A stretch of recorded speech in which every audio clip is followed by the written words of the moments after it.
Today we're taking fried corn ribs and giving them a street corn twist to make the ultimate appetizer. So obviously corn is going to be the first thing you need. We have 2 ears of corn here. This is going to be a portion for right about 2 people.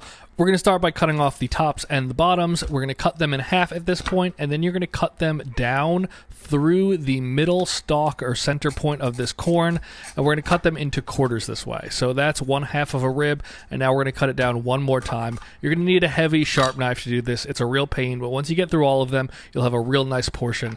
Before we fry those off, though, we're going to make a little bit of a nice side dipping sauce. I'm going to take some sour cream. We're going to add a little bit of lime juice. You could add as much or as little as you'd like here. And then we're going to add in some tagine, which is the seasoning from the street corn. So it gives it a nice little kind of mix of ingredients that's going on the corn and in the dipping sauce. And I like that kind of cohesion. Add a little more lime juice in if you want to thin it out a little more, which I did. And now we're just going to fry these. This is just any oil of your liking, a nice neutral oil. And I have this right around 350 degrees Fahrenheit, which I believe is right around 175, 185 Celsius, but correct me if I'm wrong. And we're going to let these fry off for right around 5 or 6 minutes. You definitely want to be delicate with them because you can break the kernels off. So I'm going to go in and just lightly move them around to make sure they're not laying on top of each other, but be very, very gentle with these. You'll see them start to brown over time. This is right around 2 or 3 minutes in. They'll also start to curl, which is totally normal. All restaurants serve them that way also.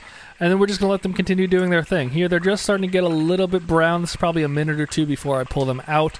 I'm going to have on the side just a little bowl here with some paper towel in it just to drain the oil when they come out.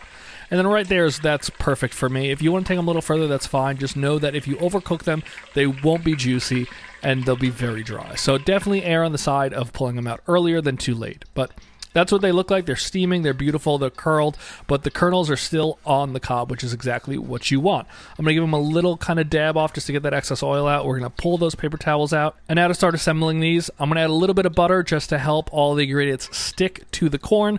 But once we do that, we're going to top them off with a little bit of tagine.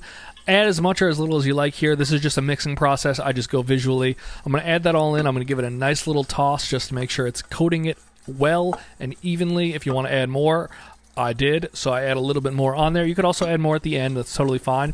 Then we're going to add some of that cojita cheese. This is beautiful on it. It's what they use on street corn. If you can't find that, you can use any kind of cheese you want. You could add Parma or whatever. Give that a nice little flip around, and you're basically done here.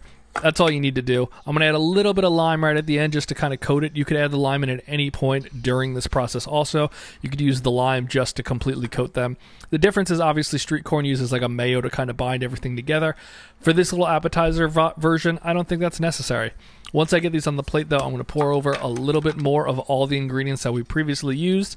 I'm going to throw that nice dipping sauce on the plate, and I'm going to put on some nice lime wedges. This is a portion that is great for 2 people.